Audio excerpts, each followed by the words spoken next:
जय शिव शंकर, जय काल भैरव। भक्तों, भगवान शिव से प्रेम करने वाले ये वीडियो अंत तक जरूर देखें। भगवान शिव के अवतार काल भैरव किसी रहस्य से कम नहीं है। अब सवाल आता है कि आखिर काल भैरव कौन थे।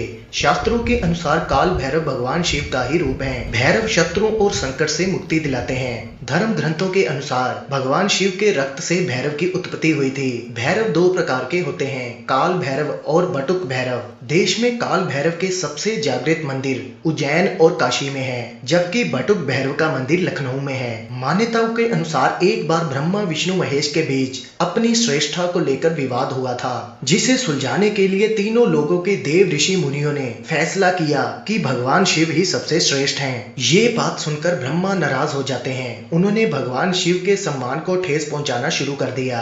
ये देखकर शिव जी को क्रोध आ गया। भोलेनाथ का ऐसा स्वरूप देखकर समस्त देवी देवता घबरा गए। कहा जाता है कि शिव के इसी क्रोध से भगवान काल भैरव का जन्म हुआ था। काल भैरव ऐसे देवता हैं जो काल यानी समय से परे हैं। समय की गति के कारण ही किसी भी व्यक्ति को मौत आती है, लेकिन जब कोई व्यक्ति अपने योग शक्ति से समय से परे चल जाता है तो वो काल भैरव हो जाता है। काल भैरव का स्वरूप भयानक जरूर है, लेकिन सच्चे मन से जो भी इनकी उपासना करता है उसकी सुरक्षा का भार वह स्वयं उठाते हैं। वह अपने भक्तों की सारी मनोकामनाएं पूरी करते हैं, और अगर काल भैरव जी नाराज हो जाए तो अनिष्ट भी हो सकता है। तो भक्तों, ये थी भगवान शिव के रौद्र रूप यानी शिव का दूसरा रूप काल भैरव की महिमा। भगवान शिव की तरह ही काल भैरव को पूरे भारतवर्ष में पूजा जाता है। तो भक्तों, इस वीडियो को लाइक कीजिए, शेयर कीजिए और हमारे चैनल को सब्सक्राइब कीजिए। साथ में बेल आइकन जरूर दबाएं ताकि ऐसी धार्मिक वीडियोस मिलती रहे सबसे पहले। आप सभी का स्वागत है दोस्तों आपके अपने द गॉड चैनल पे। आज की इस वीडियो में हम जानेंगे कि महाभारत के बाद क्या हुआ था गांधारी का। दोस्त, जैसा कि आप सभी लोग जानते हैं कि महाभारत युद्ध 18 दिन तक चला था, जिसमें कि दुर्योधन, कर्ण और अभिमन्यु जैसे कई योद्धा वीर गति को प्राप्त हुए थे और पांडवों हस्तिनापुर पर शासन मिल गया था और वह राज करने लगे थे। लेकिन क्या आपको पता है कि पांडवों की माता कुंती और धृतराष्ट्र गांधारी की मृत्यु कैसे हुई थी? और दोस्तों, क्या आपको पता है कि महाभारत युद्ध बताने वाले संजय के साथ क्या हुआ था? आइए जानते हैं सारी कहानी। पौराणिक कथा के अनुसार महाभारत युद्ध के करीब 15 साल बाद कुंती, धृतराष्ट्र और गांधारी हस्तिनापुर को छोड़कर वन की ओर प्रस्थान करते हैं। इन तीनों के साथ संजय भी चल पड़ते हैं। ये सभी वन में तपस्या करने, अपने पापों से मुक्ति पाने के लिए ऐसा निर्णय लेते हैं। वे लोग एक वन में जाकर कुटिया बनाकर रहने लगते हैं। प्रतिदिन वह सुबह शाम भगवान की आराधना, कीर्तन, भजन करते और ऐसा करते हुए 3 साल गुजर जाते हैं। एक दिन धृतराष्ट्र स्नान करने नदी की ओर जाते हैं और वन में आग लग जाती है। तभी संजय, गांधारी और कुंती भयभीत हो जाते हैं और कुटिया को छोड़कर धृतराष्ट्र को ढूंढने के लिए निकल जाते हैं, लेकिन धृतराष्ट्र सकुशल मिलते हैं। तभी संजय ने उन तीनों को वन छोड़ने की सलाह देते हैं। तभी धृतराष्ट्र कहते हैं, यह समय भागने का नहीं, हमारे पापों के प्रायश्चित का समय है, मोक्ष प्राप्त करने का समय है। संजय को छोड़कर सभी अपने प्राण त्यागने के लिए तैयार हो जाते हैं। इसके बाद वह एक स्थान में बैठकर समाधि में लीन हो जाते हैं। संजय उन तीनों को छोड़कर हिमालय की ओर प्रस्थान कर जाते हैं। उधर धृतराष्ट्र, कुंती और गांधारी वन में अपने प्राण त्याग देते हैं। शरीर जलकर राख हो जाता है। संजय हिमालय में तपस्या करते हैं और नारद जी पांडवों को उनके परिजनों की सूचना सुनाते हैं। सो दोस्तों, ऐसी छोटी छोटी रोचक जानकारियां पाने के लिए हमारे चैनल द गॉड को सब्सक्राइब जरूर करें और बेल आइकन को जरूर दबाएं। इतिहास जब भी सबसे सुरमा योद्धा का नाम लेगा तो वो होगा कृष्ण के चहेते अर्जुन का। लेकिन वही इतिहास ये भी जानता है कि एक और योद्धा भी था जिसके बाणों में अर्जुन को टक्कर देने की ताकत थी, और वो योद्धा था सूर्यदेव का पुत्र कर्ण, जो सूर्यदेव के दिए हुए कवच और कुंडल के साथ जन्मा था।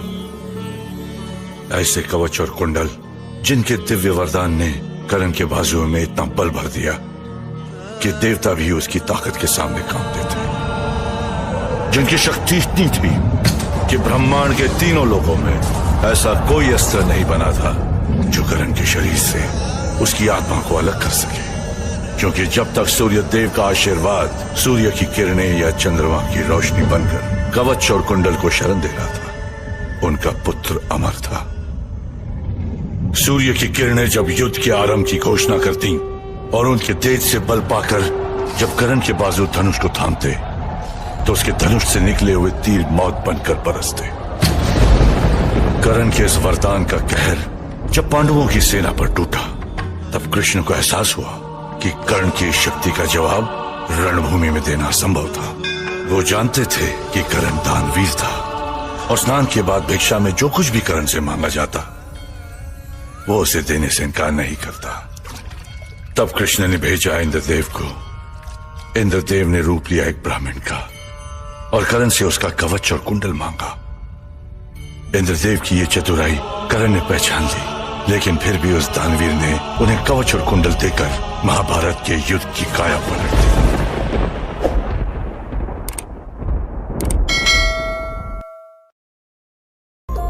दोस्तों, क्या आप इस बात को जानते हैं कि मृत्यु के बाद शिशुओं को जलाया क्यों नहीं जाता? गरुड़ पुराण के अनुसार हिंदू धर्म में आत्मा के महत्व को स्वीकारा गया है। गरुड़ पुराण में इस विषय में ये वर्णन मिलता है कि आत्मा अपने शरीर का मोह करती है, यानी जब तक शरीर है आत्मा उससे लगाव रखती है, इसीलिए शरीर को पंच तत्वों में विलीन कर दिया जाता है, यानी जला दिया जाता है। वहीं दूसरी तरफ नन्हे शिशुओं को आत्मा को अपने शरीर से मोह नहीं होता, वह अपने शरीर को आसानी से त्याग सकता है, इसीलिए उनको दफनाया जाता है। दोस्तों, इसी तरह संत महात्माओं को समाधि दी जाती है, क्योंकि वे भी इस सांसारिक विषय वस्तु से बहुत ऊपर उठ चुके होते हैं और उनको अपने शरीर से कोई मोह नहीं होता। आत्मा भगवान श्री कृष्ण का वे अंश है जो आज पूरी दुनिया को जीवंत बनाता है। भगवान श्री कृष्ण भागवत गीता में बताते हैं कि कोई उसे अस्त्र शस्त्र द्वारा काट नहीं सकता और न आत्मा को कोई जला सकता, न वायु द्वारा सुखा सकता और न कोई इसका अंत कर सकता। पर गरुड़ पुराण में जैसे अनेक सनातन धर्म ग्रंथों से साफ तौर पर पता चलता है कि कैसे बुरा कर्म करने वाली आत्माओं को दिल दहला देने वाली सजाएं दी जाती हैं। पर जब आत्मा को कोई पीड़ा हो ही नहीं सकती, जब उसे अग्नि द्वारा जलाया या सुखाया ही नहीं जा सकता, उसका वध नहीं किया जा सकता, तो अपने बुरे कर्मों की सजा कैसे भोग पाती है? क्योंकि कर्म फल भोगने के लिए तो भौतिक शरीर की जरूरत होती है। जानेंगे ये बड़ा रहस्य आज की इस वीडियो में। दोस्तों, ये बेहद कम लोगों को पता होता है कि इस दुनिया के इस जीव के पास 3 शरीर होते हैं। प्राचीन सनातन संस्कृति में हमारी आत्मा को 3 शरीरों में से ढका हुआ बताया गया है। इन 3 शरीरों में से पहला है हमारा भौतिक शरीर, इसे स्थूल शरीर भी कहा जाता है। ये पंच तत्वों से बना होने के कारण नश्वर होता है और बस कुछ समय के लिए आत्मा का स्थायी निवास होता है। दूसरा होता है सूक्ष्म शरीर, इसे मानव शरीर भी कहा जाता है। इसे देखा या महसूस नहीं किया जा सकता। जब कोई मानव नींद में होता है तो वह इस सूक्ष्म शरीर का अनुभव कर पाता है, यानी नींद में हम अपने जिस शरीर को देख रहे होते हैं वह सूक्ष्म शरीर होता है। इसी के आधार पर यह संकेत मिलता है कि हमारा पूर्व जन्म क्या था और अगले जन्म में हमें किस रूप में जन्म लेने वाले हैं। मृत्यु के बाद यह सूक्ष्म शरीर नष्ट नहीं होता और यह आत्मा के साथ नए शरीर में प्रवेश करता है। तीसरा है कारण शरीर, ये भी सूक्ष्म शरीर के साथ ही आत्मा को लेकर एक जन्म से दूसरे जन्म में जाता रहता है। दोस्तों, मृत्यु के बाद सूक्ष्म शरीर ही अपने कर्मों के आधार पर स्वर्ग या नरक जाता है और इसी सूक्ष्म शरीर को हमारे जीवन में किए गए पापों की सजाएं नरक में यमदूतों के द्वारा दी जाती हैं, जबकि आत्मा पूर्ण पवित्र और निरा अपराध होती है। वे श्री कृष्ण से अपना संबंध और अपना असली अस्तित्व भूल जाने के कारण अपने को शरीर समझ बैठती है। शरीर और वे लगाम इंद्रियों द्वारा किए गए कर्मों का फल भोगती है। सो दोस्त, ऐसी छोटी छोटी रोचक जानकारियाँ पाने के लिए हमारे चैनल द गॉड को सब्सक्राइब करना ना भूलें। दोस्तों, क्या श्री कृष्ण श्री हरि विष्णु के अवतार नहीं हैं? स्वागत है दोस्तों आप सभी का आपके अपने चैनल द गॉड पे। आज की इस वीडियो में हम जानेंगे कि श्री कृष्ण को विष्णु जी का अवतार कहा जाता है तो कभी उन्हें अवतार ना बताकर गोलोक का स्वामी बताया जाता है। सो दोस्तों, आखिरकार सच क्या है? आज की इस वीडियो में हम इसी विषय पर चर्चा करेंगे। वीडियो को शुरू करने से पहले हमारे चैनल पर अगर आप नए हैं तो इस वीडियो को लाइक करें और चैनल को सब्सक्राइब कर बेल आइकन को जरूर प्रेस करें। तो आइए जानते हैं, बहुत लोग यह जानने के लिए उत्सुक रहते हैं कि भगवान श्री कृष्ण विष्णु के अवतार हैं या नहीं। सो दोस्तों, इसका उत्तर हाँ भी है और नहीं भी। इसको हम इस तरह से समझ सकते हैं कि हमारे पुराणों के अनुसार 4 युग हैं, सतयुग, त्रेता युग, द्वापर युग, कलयुग। इन चारों युगों को मिलाकर एक महायुग होता है और 1000 महायुग मिलाकर एक कल्प होता है और एक कल्प ब्रह्मा जी के एक दिन के बराबर होता है। और इसी एक दिन में श्री कृष्ण गोलोक से इस धराधाम में अवतरित होते हैं और बाकियों के जो युग होते हैं उनमें वैकुंठ से श्री हरि विष्णु आते हैं, श्री कृष्ण वन अवतरण लेते हैं। इसीलिए श्री कृष्ण को अवतार नहीं अवतारी कहा जाता है। और अभी जो द्वापर युग बीता था उसमें स्वयं श्री कृष्ण भगवान इस धरती पर आए थे। उस वक्त एक कल्प पूरा हुआ था जिसमें स्वयं गोलोक के पति श्री कृष्ण इस धरती पर आए थे। सो दोस्त, ऐसी छोटी छोटी रोचक जानकारियाँ पाने के लिए हमारे चैनल को सब्सक्राइब करना ना भूलें। दोस्तों, मृत्यु के बाद और जन्म से पहले कहाँ रहती है आत्मा? दोस्तों, गरुड़ पुराण के अनुसार जब आत्मा अपना शरीर त्यागती है तो उसे परलोक ले जाने के लिए यमराज के दूत वहां पहले से ही मौजूद होते हैं, जहां उसे यमराज के सामने प्रस्तुत करते हैं और उसे अपने संपूर्ण जीवन काल में अच्छे तथा बुरे कर्मों का हिसाब देना पड़ता है और 24 घंटे तक ये आत्मा यमलोक में रहती है। तत्पश्चात यमदूत उस आत्मा को पुनः उस स्थान पर लाकर छोड़ देते हैं जहां उसने अपना शरीर को त्यागा था और यहां वह आत्मा 13 दिनों तक रहती है और 13 दिनों पश्चात अंतिम संस्कार से जुड़ी सभी विधियां समाप्त होने पर यमदूत पुनः उसे लेने आते हैं और उसे यमलोक की यात्रा पर ले जाते हैं। रास्ते में आत्मा को कई प्रकार की यातनाएं भी सहनी पड़ती है।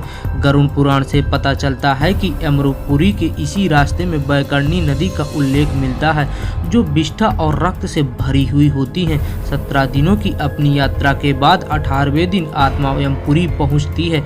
वह अत्यंत भयंकर भेष में उपस्थित यमराज और उनके चारों ओर भयानक पशु और यमदूतों को देखकर आत्मा डर जाती है।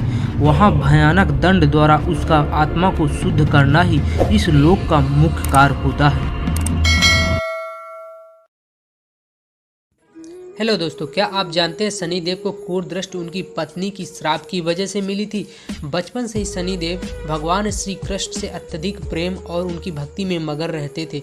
उनके पिता वयस्क होने के कारण उनका विवाह एक चित्ररथ की कन्या से कर दिया। इनकी पत्नी बड़ी ही तेजस्वी और साध्वी थी। एक रात पुत्र प्राप्ति की कामना से वो अपने पति शनिदेव के पास पहुंची, लेकिन शनिदेव ध्यान में बैठे थे। उन्हें रास विलास संभोग का कुछ ज्ञान ना था। पत्नी प्रतीक्षा करके थक गई पर शनिदेव का ध्यान ना टूटा। इस अपेक्षा से क्रुद्ध होकर पत्नी ने शनिदेव को श्राप दे दिया कि जिसे तुम देख लोगे वह नष्ट हो जाएगा। दोस्तों, ध्यान देने पर शनिदेव ने पत्नी को मनाया, किंतु श्राप वापस लेने की शक्ति उसमें नहीं थी। तब से शनिदेव सिर नीचा करके रहने लगे क्योंकि वे नहीं चाहते, किसी का बुरा नहीं चाहते थे। उनकी दृष्टि पड़ने पर कोई भी नष्ट हो सकता है। दोस्तों, कई लोगों के मन में यह सवाल जरूर आता होगा कि आखिरकार इन तीनों देवों में से सबसे शक्तिशाली देवता कौन है? ब्रह्मा जी, जिन्हें इस सृष्टि का रचयिता माना जाता है, विष्णु जी, जिन्हें इस सृष्टि का पालनहार कहा जाता है, या फिर महेश जी, जिन्हें इस सृष्टि का विनाशकारी समझा जाता है? तो चलिए जानते हैं। दरअसल इन तीनों देवों की शक्ति जानने के लिए हमारे पास 3 ऐसी मान्यताएं हैं, जिसमें से पहली मान्यता शिव पुराण है, दूसरी मान्यता भागवत गीता और तीसरी मान्यता सप्त ऋषियों में से है। तो चलिए एक एक करके जानते हैं। सबसे पहले जानते हैं शिव पुराण के अनुसार एक बार ब्रह्मा जी और विष्णु जी में विवाद हुआ कि दोनों में सर्वश्रेष्ठ कौन है। विवाद इतना बढ़ा था कि दोनों में युद्ध की नौबत आ गई। तभी उन दोनों के बीच एक अग्नि स्तंभ प्रकट हो जाता है। तब ब्रह्मा जी और विष्णु जी ने यह तय किया कि जो भी इसके अंत को सबसे पहले पहुंचेगा वही सर्वश्रेष्ठ होगा। इसके बाद भगवान विष्णु अंत तक पहुंचने के लिए नीचे की तरफ जाते हैं और ब्रह्मा जी ऊपर की तरफ। दोनों में से किसी को इसका अंत नहीं मिला। भगवान विष्णु ने अपनी हार स्वीकार कर ली, लेकिन ब्रह्मा जी ने बताया कि उन्हें इसका अंत मिल गया है, लेकिन यह असत्य था। ब्रह्मा जी के असत्य बोलते ही उस अग्नि स्तंभ से भगवान शिव प्रकट हो जाते हैं और ब्रह्मा जी के जो मुख असत्य बोला था उसे काट देते हैं और श्राप दिया कि आज से इस संसार में आपकी पूजा नहीं होगी, और भगवान विष्णु को अपने समान पूजे जाने का वरदान दिया। यह कथा शिव पुराण की है और इसके मुताबिक भगवान शिव सबसे बड़े हैं। अब बात करते हैं भागवत गीता के अनुसार। एक बार सप्तऋषि आपस में चर्चा कर रहे थे कि त्रिदेवों में सबसे शक्तिशाली कौन है। तब उन्होंने तीनों देवों की परीक्षा लेने के लिए भृगु ऋषि को चुना। भृगु ऋषि सबसे पहले ब्रह्मा जी के पास जाते हैं और उनका अपमान करते हैं, जिससे ब्रह्मा जी बहुत क्रोधित हो गए। इसके बाद भृगु ऋषि भगवान शिव के पास गए और उनका अपमान किया। उसके बाद भृगु भगवान विष्णु के पास गए। तब भगवान विष्णु जी आराम कर रहे होते हैं। भृगु ऋषि ने जाकर उनकी छाती पर लात मारी।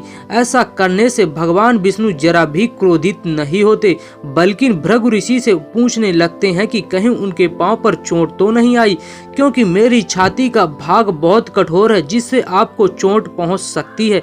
भगवान विष्णु की बात सुनकर भृगु ऋषि ने उनसे माफी मांगी और सप्त ऋषियों ने माना कि भगवान विष्णु ही सबसे बड़े देवता हैं। अब बात करते हैं सप्त ऋषियों के, जिसके अनुसार एक बार तीनों देवता साथ बैठे होते हैं। तभी महादेव के मन में यह प्रश्न आया कि मैं इस सृष्टि का विनाशकारक हूँ, तो क्या मैं ब्रह्मा और विष्णु का भी विनाश कर सकता हूँ? तब शिव जी के ऐसे विचार से ब्रह्मा जी और विष्णु जी मुस्कुराने लगे। फिर ब्रह्मा जी ने कहा कि आप मुझ पर अपनी शक्ति का प्रयोग कीजिए। फिर शिव जी ने अपनी शक्ति का प्रयोग ब्रह्मा जी पर किया, जिससे ब्रह्मा जी जलकर भस्म होते हैं, राख का ढेर हो गए।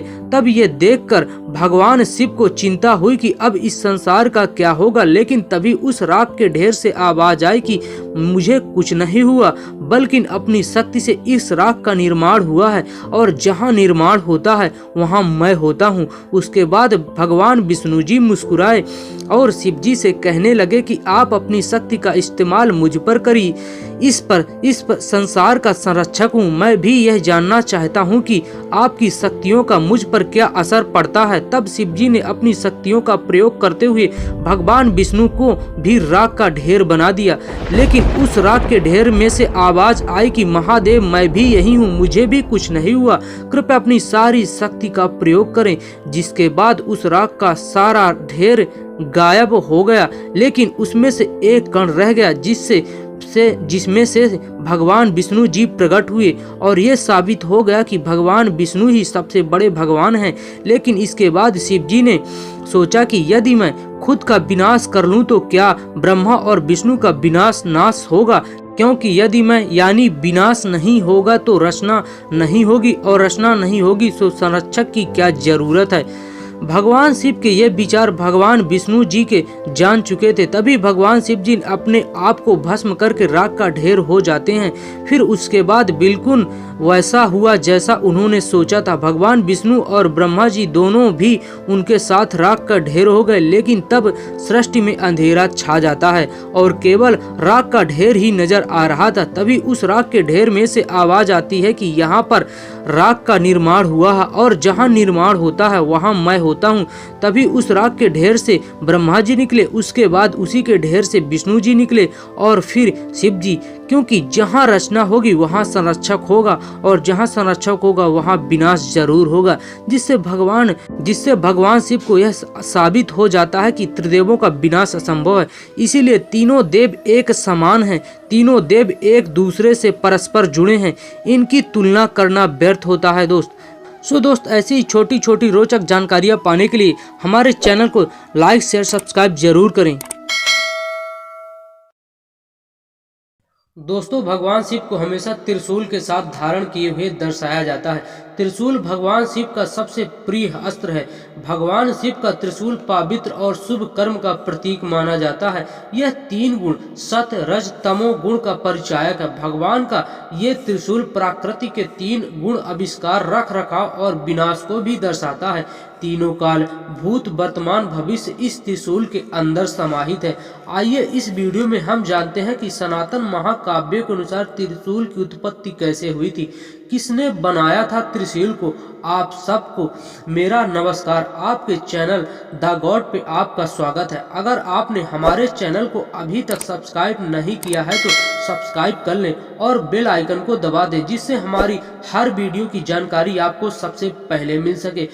दोस्तों, शिव पुराण के अनुसार वह स्वयं भू है और वह सदा शिव के प्रत्यक्ष अवतार माने जाते हैं और त्रिशूल उनके साथ आरंभ से ही था। विष्णु पुराण से हमें पता चलता है विस्तार से कि विष्णु पुराण के अनुसार विश्वकर्मा जी की बेटी शरण्यु का विवाह सूर्यदेव से हुआ था, लेकिन कुछ समय उपरांत शरण्यु सूर्यदेव की असहनीय गर्मी और उनके द्वारा उत्सर्जित अत्यधिक चमक को शरण्यु के लिए सहन कर पाना अत्यधिक कठिन हो गया था और वह अपने वैवाहिक जीवन से संतुष्ट नहीं थी। इस समस्या के समाधान के लिए वह अपने पिता विश्वकर्मा के पास पहुंचती है और विश्वकर्मा जी ने सूर्यदेव को यह समस्या बताई और इसके निवारण के लिए वह एक उपाय भी सुझाया। विश्वकर्मा जी ने एक यंत्र का निर्माण किया और सूर्यदेव को यह निर्देश दिया कि वह उस यंत्र पर अपनी अतिरिक्त विकिरण का उत्सर्जन करे और उस यंत्र ने जल्द ही सूर्यदेव की ऊर्जा को सोखना आरंभ कर दिया और सूर्य की ऊष्मा को इकाई के 8 भाग से कहीं कम कर दिया, जिसके परिणाम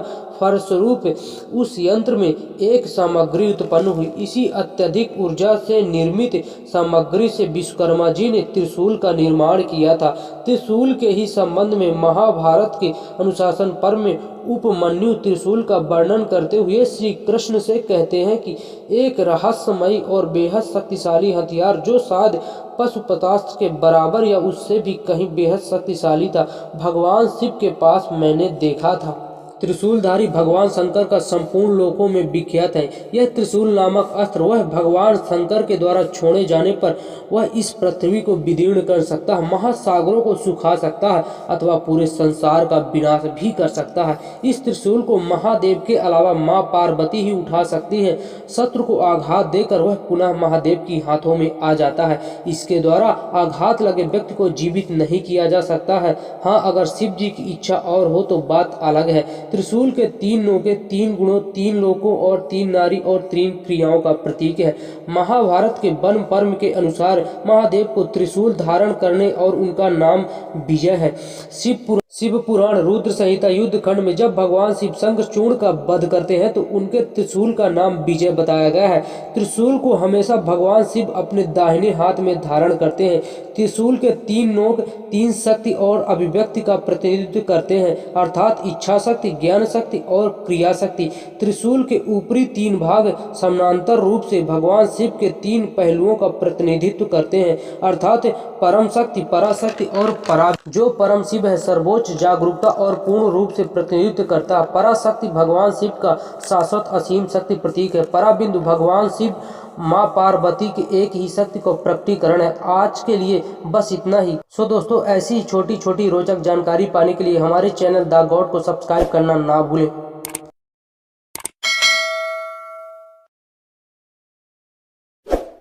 दोस्तों, भारतीय संस्कृति में कर्म का महत्वपूर्ण स्थान है। एक ही माता पिता की जुड़वा संतानें, एक ही परिवेश, एक समान संसाधनों के उपयोग के बावजूद भी उनकी स्थिति अलग अलग देखी जाती है।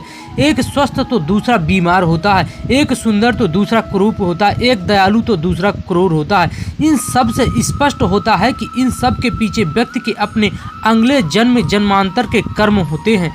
कर्म के कारण ही व्यक्ति अच्छा बनता है और कर्म के कारण ही बुरा। कर्म से ही मनुष्य अलग अलग योनियां पाकर सुख और दुख का अनुभव करता है। भारतीय दार्शनिक और आत्मा और शरीर के संयोग के बंधन तथा शरीर के वियोग का मोक्ष कहते हैं। शरीर के वियोग को हम मोक्ष कहते हैं। बंधन संसार है और मोक्ष निवारण है। संसारी आत्मा कर्मों से जकड़ी होने के कारण परतंत्र है। गीता कहती है कि सकाम कर्म बंधन का कारण है, इसकी गति भयंकर है। इस कर्म के पास से जकड़ जाने के कारण ही सही मायने में बंधन है। कर्मवाद के सिद्धांतों के अनुसार जो प्राणी जैसा कर्म करता है उसका फल अवश्य भोगना पड़ता है। उपनिषदों से पता चलता है कि मनुष्य अपने कर्मों और आचरण से अपना भविष्य बनाता है। वह जैसा जैसा आचरण करता है वैसा वैसा फल पाता है। अच्छे कर्म अच्छा जन्म, बुरा कर्म बुरा जन्म। श्वेताश्वर उपनिषद से हमें पता चलता है कि शरीर रूपी वृक्ष पर ईश्वर जीव ये दोनों साथ रहने वाले दो भिन्न भिन्न पक्षी हैं। इसमें जीवात्मा रूपी एक पक्षी सुख दुख का अनुभव करता है, दूसरा कर्म फल को भोगता है, लेकिन दूसरा उस ईश्वर रूपी पक्षी कर्म फल का मात्र साक्षी होता है। दोस्तों अब हमारे मन में यह सवाल उठ सकता है कि हम मोक्ष कैसे प्राप्त करें। दोस्तों संसार के आवागमन से मुक्ति पाने के लिए हमें अपने कर्म बीज को नष्ट करना होगा। जिसने भी अपने कर्म बीज को नष्ट कर लिया उसको इस संसार से मुक्ति मिल जाती है। इस संसार में भ्रमण रुक जाता है। जिस प्रकार दंग बीजों से पुनः अंकुर होने की शक्ति नहीं होती, उसी प्रकार कर्म बीजों के नष्ट हो जाने पर उनमें भाव रूपी अंकुर उत्पन्न करने की शक्ति नहीं होती। जैन दर्शन से भी हमें पता चलता है कि जब कर्म बीज नष्ट हो जाते हैं तो आत्मा अपने शुद्ध स्वरूप में स्थित होकर लोकस में स्थित हो जाती है। एवं श्रीमद् भागवत गीता में भी कहा गया है, व्यक्ति के सारे कर्म कामना और संकल्प से रहित होते हैं तो उसे मुक्ति प्राप्त होती है। एवं इस कलयुग में दोस्त यहाँ पर कि संकीर्तन यज्ञ की संस्तुति की गई है। आप संकीर्तन यज्ञ करें, हरे कृष्ण कृष्ण हरे हरे, हरे राम राम हरे हरे। जय श्री कृष्णा।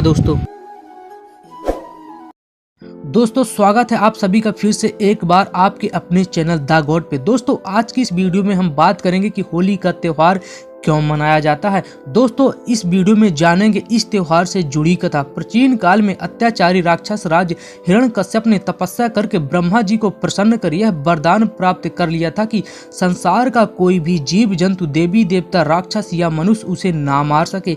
ना ही वह रात में मरे, ना दिन में, ना पृथ्वी पर, ना आकाश में, ना घर में, ना बाहर, यहाँ तक कि उसे शस्त्र से भी कोई ना मार पाए। ऐसा वरदान पाकर वह हिरण्यकुश बन बैठा। हिरण्यकश्यप के यहाँ प्रहलाद जैसा परमात्मा में अटूट विश्वास करने वाला पुत्र पैदा हुआ। प्रहलाद भगवान विष्णु का परम भक्त था और उस पर भगवान विष्णु की असीम कृपा थी। हिरण्यकश्यप ने प्रहलाद को आदेश दिया कि वह उसके अतिरिक्त किसी अन्य की पूजा ना करे।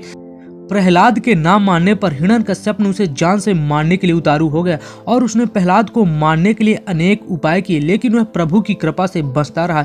हिरण्यकश्यप की बहन होलिका को अग्नि में ना जलने का वरदान प्राप्त था। उसको वरदान में ऐसी चादर मिली हुई थी जो आग में नहीं जलती थी। हिरण्यकश्यप ने अपनी बहन होलिका की सहायता से प्रहलाद को आग में जलाकर मारने की योजना बनाई। होलिका बालक प्रहलाद को गोद में उठाकर अपनी वरदान वाली चादर ओढ़कर अग्नि में बैठ जाती है। प्रभु की कृपा से वह चादर वायु के वेग से उड़कर बालक प्रहलाद पर जा पड़ी और चादर न होने की वजह से होलिका वहीं जलकर भस्म हो जाती है। इस प्रकार प्रहलाद को मारने के प्रयास में होलिका की मृत्यु हो जाती है और तभी से होली का त्योहार मनाया जाने लगा।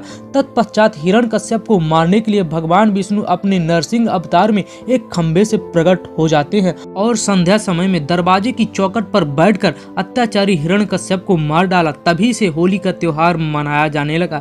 सो दोस्तों ऐसी छोटी छोटी रोचक जानकारी पाने के लिए हमारे चैनल द गॉड को सब्सक्राइब करना ना भूलें।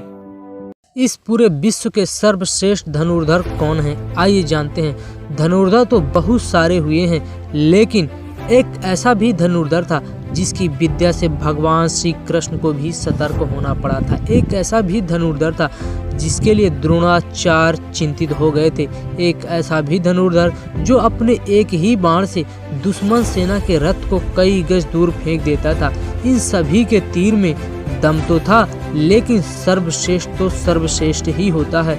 आप सोच रहे हैं कर्ण सर्वश्रेष्ठ हैं, अर्जुन सर्वश्रेष्ठ हैं या फिर एकलव्य? तो जवाब है नहीं।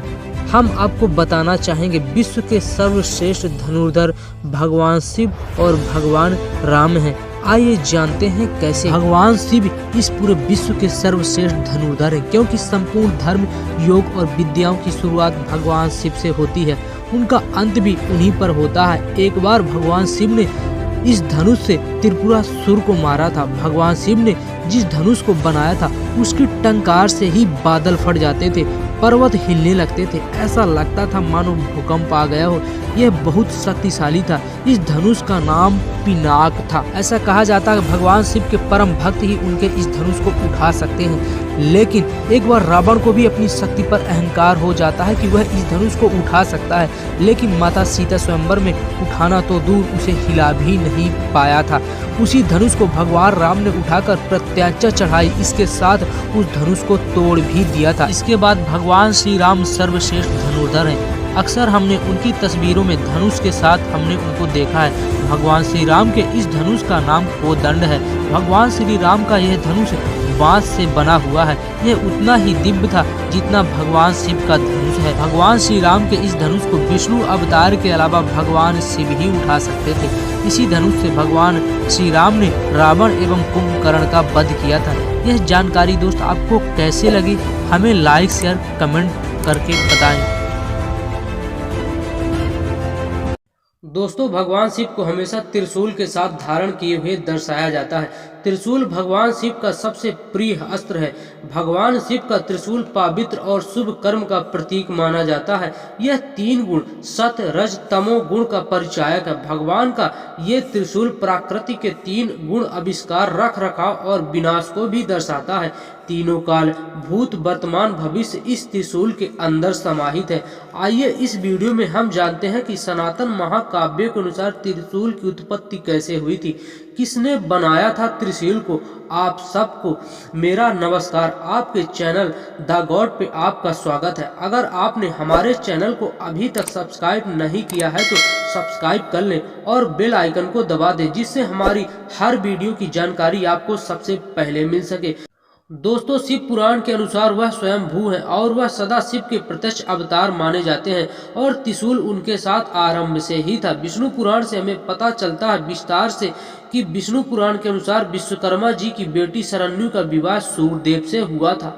लेकिन कुछ समय उपरांत शरण्यु सूर्यदेव की असहनीय गर्मी और उनके द्वारा उत्सर्जित अत्यधिक चमक को शरण्यु के लिए सहन कर पाना अत्यधिक कठिन हो गया था और वह अपने वैवाहिक जीवन से संतुष्ट नहीं थी। इस समस्या के समाधान के लिए वह अपने पिता विश्वकर्मा के पास पहुंचती है और विश्वकर्मा जी ने सूर्यदेव को यह समस्या बताई और इसके निवारण के लिए वह एक उपाय भी सुझाया। विश्वकर्मा जी ने एक यंत्र का निर्माण किया और सूर्यदेव को यह निर्देश दिया कि वह उस यंत्र पर अपनी अतिरिक्त विकिरण का उत्सर्जन करे और उस यंत्र ने जल्द ही सूर्यदेव की ऊर्जा को सोखना आरंभ कर दिया और सूर्य की ऊष्मा को इकाई के 8 भाग से कहीं कम कर दिया, जिसके परिणाम फलस्वरूप उस यंत्र में एक सामग्री उत्पन्न हुई। इसी अत्यधिक ऊर्जा से निर्मित सामग्री से विश्वकर्मा जी ने त्रिशूल का निर्माण किया था। त्रिशूल के ही संबंध में महाभारत के अनुशासन पर्व में उपमन्यु त्रिशूल का वर्णन करते हुए श्री कृष्ण से कहते हैं कि एक रहस्यमयी और बेहद शक्तिशाली हथियार जो शायद पशुपतास्त्र के बराबर या उससे भी कहीं बेहद शक्तिशाली था, भगवान शिव के पास मैंने देखा था। त्रिशूलधारी भगवान शंकर का संपूर्ण लोकों में विख्यात है। यह त्रिशूल नामक अस्त्र वह भगवान शंकर के द्वारा छोड़े जाने पर वह इस पृथ्वी को विदीर्ण कर सकता है, महासागरों को सुखा सकता है अथवा पूरे संसार का विनाश भी कर सकता है। इस त्रिशूल को महादेव के अलावा माँ पार्वती ही उठा सकती है। शत्रु को आघात देकर वह पुनः महादेव की हाथों में आ जाता है। इसके द्वारा आघात लगे व्यक्ति को जीवित नहीं किया जा सकता है। हाँ, अगर शिव जी की इच्छा और हो तो बात अलग है। त्रिशूल के 3 नोके 3 गुणों, 3 लोकों और 3 नारी और 3 क्रियाओं का प्रतीक है। महाभारत के वन पर्व के अनुसार महादेव को त्रिशूल धारण करने और उनका नाम विजय है। शिव पुराण रुद्र संहिता युद्ध खंड में जब भगवान शिव शंखचूर्ण का वध करते हैं तो उनके त्रिशूल का नाम विजय बताया गया है। त्रिशूल को हमेशा भगवान शिव अपने दाहिने हाथ में धारण करते हैं। त्रिशूल के 3 नोक 3 शक्ति और अभिव्यक्ति का प्रतिनिधित्व करते हैं, अर्थात इच्छा शक्ति, ज्ञान शक्ति और क्रिया शक्ति। त्रिशूल के ऊपरी 3 भाग समानांतर रूप से भगवान शिव के 3 पहलुओं का प्रतिनिधित्व करते हैं, अर्थात परम शक्ति, पराशक्ति और परा। जो परम शिव है सर्वोच्च जागरूकता और पूर्ण रूप से प्रतिनिधित्व करता है। पराशक्ति भगवान शिव का शाश्वत असीम शक्ति प्रतीक है। पराबिंदु भगवान शिव माँ पार्वती की एक ही शक्ति को प्रकटीकरण है। आज के लिए बस इतना ही। सो दोस्तों, ऐसी छोटी छोटी रोचक जानकारी पाने के लिए हमारे चैनल द गॉड को सब्सक्राइब करना ना भूलें।